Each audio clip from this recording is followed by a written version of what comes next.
خواب میں کسی سے دوستی کرنے کی تعبیر۔ بسم اللہ الرحمن الرحیم، السلام علیکم ورحمۃ اللہ وبرکاتہ۔ خواب میں کسی اجنبی یا جان پہچان والے فرد سے دوستی کرنا مختلف معنی رکھتا ہے۔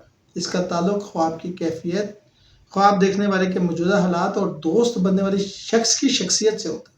جیسے کہ اگر آپ خواب میں کسی سے دوستی کر رہے ہیں تو اس بات کی علامت ہو سکتا ہے کہ آپ کی زندگی میں نئے تعلقات یا نئے موقع آنے والے ہیں۔ یہ ایک پازیٹیو تھنک ہے۔ یہ خواب اس بات کی طرف اشارہ کر سکتا ہے کہ آپ کے دل میں کسی کے قریب ہونے یا تعلق بنانے کی خواہش ہے، خاص طور پر اگر آپ تنہائی محسوس کر رہے ہیں۔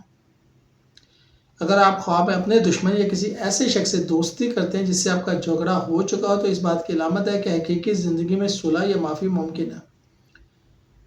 بعض اوقات کسی خاص فرد سے خواب میں دوستی کرنا اس بات کی طرف اشارہ ہوتا ہے کہ آپ اس شخص سے سیکھنا یا اس شخص کی شخصیت سے متاثر ہیں۔ اگر خواب میں آپ کو اس دوستی سے بعد میں دھوکہ ملتا ہے یا بد اعتمادی محسوس ہوتی ہے تو کسی حقیقی تعلق میں خطرے یا فریب کی نشانی ہو سکتا ہے۔ شکریہ۔